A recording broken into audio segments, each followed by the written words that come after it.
سوال نمبر 1، اس دنیا میں آپ صلی اللہ علیہ وسلم کا آخری عمل کیا تھا؟ آپ کے آپشنز: اے تیل لگانا، بی بال کاٹنا، سی سرما کرنا، ڈی مسواک کرنا۔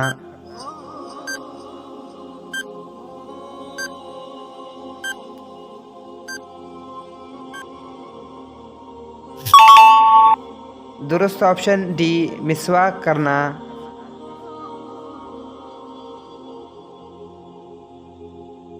سوال نمبر 2، جنگ قادسیہ میں مسلمانوں کی فتح اور کون سا ملک مسلمانوں کے قبضے میں آ گیا تھا؟ آپ کے options: A Iraq, B Iran, C مصر، ڈی شام۔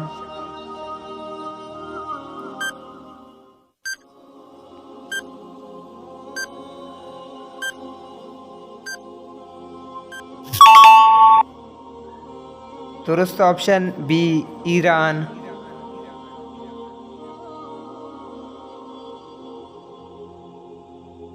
سوال نمبر 3، حضرت ابوبکر صدیق رضی اللہ تعالیٰ عنہ کا پیشہ کیا تھا؟ آپ کے آپشنز: اے کاشتکاری، بی تجارت، سی کپڑے کا دکان، ڈی مزدوری۔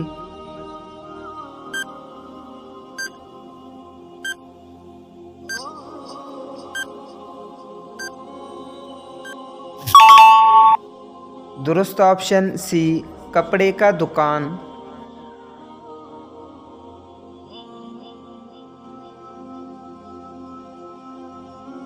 سوال نمبر 4، جنگ خیبر میں کتنے یہودی مارے گئے؟ آپ کے options: A 80، B 90، C 93، D ہزاروں کی تعداد میں۔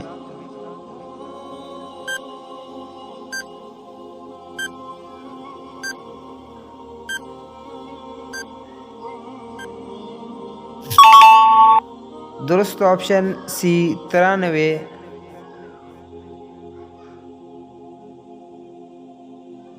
سوال نمبر 5، حدیث کے مطابق جو شخص ضرورت سے زیادہ امارات بنائے اس کے لیے کیا حکم ہے؟ آپ کے آپشنز: اے حساب کتاب میں تنگی ہوگی، بی قبر میں سانپ مسلط ہوں گے، سی ذلت کی موت ہوگی، ڈی اس کے لیے وبال کا ذریعہ بنیں گے۔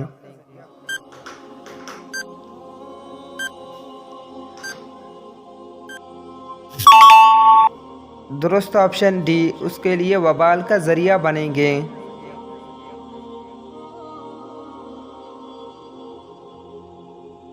سوال نمبر 6، حضرت موسیٰ علیہ السلام پر توریت کس مقام پر نازل ہوئی؟ آپ کے آپشنز: اے کوہ طور پر، بی کوہ سینا پر، سی وادی مینار پر، ڈی کوہ سور پر۔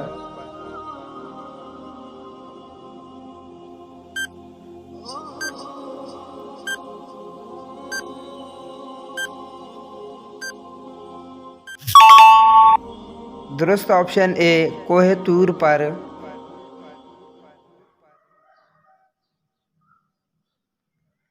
سوال نمبر 7، آپ صلی اللہ علیہ وسلم کو ذوالفقار نامی تلوار کس نے دی تھی؟ آپ کے آپشنز: اے حضرت عباس، بی حضرت سعد بن عبیدہ، سی حضرت خالد بن ولید، ڈی حضرت علی المرتضیٰ رضی اللہ تعالیٰ عنہ۔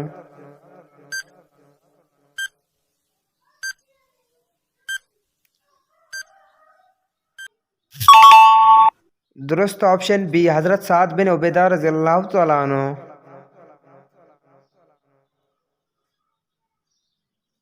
سوال نمبر 8، حضرت یحییٰ علیہ السلام نے اللہ کی تعلیمات کی تبلیغ کس ملک میں شروع کی؟ آپ کے آپشنز: اے ایران، بی شام، سی اردن، ڈی فلسطین۔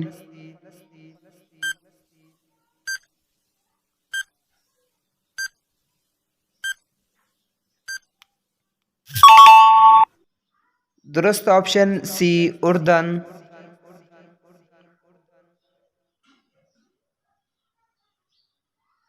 سوال نمبر 9، کس جانور کے پیشاب میں 70 بیماریوں کا شفا ہے؟ آپ کے آپشنز: اے گھوڑا، بی گدھا، سی زرافہ، ڈی اونٹ۔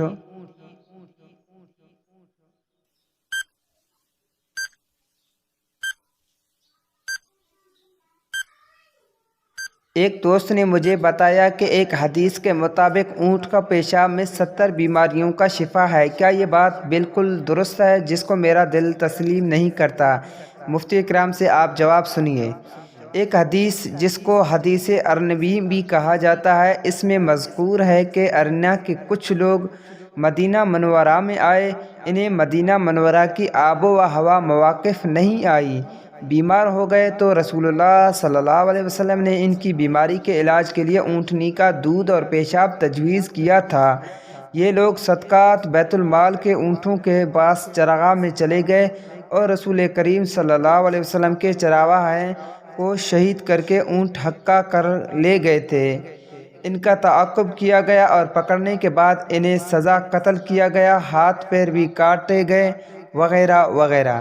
اس حدیث سے استدلال کرتے ہوئے بعض ائمہ اونٹ کا پیشاب پینے کو جائز کہتے ہیں، جبکہ فقہ الاحناف کے نزدیک اونٹ سمیت تمام جانوروں کا پیشاب انسان کے پیشاب کی طرح ناپاک ہیں اور اس کا پینا ناجائز ہے، کیونکہ دیگر صحیح احادیث مبارک سے معلوم ہوتا ہے کہ اکثر قبروں کا عذاب پیشاب کی وجہ سے ہوتا ہے۔ تاہم حدیث ارنین میں نبی کریم صلی اللہ علیہ وسلم نے ارینہ کے لوگوں کو جو اونٹ کا پیشاب پینا تجویز کیا تھا، اس کی مختلف توجہات میں نمبر 1، رسول کریم صلی اللہ علیہ وسلم نے اونٹ کا پیشاب پینا تجویز نہیں فرمایا تھا بلکہ استعمال کا ذکر فرمایا تھا، اور یہ خارجی استعمال بھی ہو سکتا ہے۔ بعض راویوں نے اونٹ کے پیشاب کے استعمال کا مطلب پینا سمجھا تو بعض روایات میں پینے کا ذکر کر دیا۔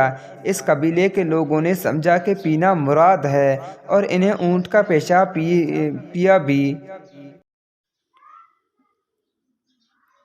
سوال نمبر 10، سورۃ الشمس میں کس اونٹنی کا ذکر ہے؟ آپ کے آپشنز: اے داؤد علیہ السلام، بی موسیٰ علیہ السلام، سی شعیب علیہ السلام، ڈی صالح علیہ السلام۔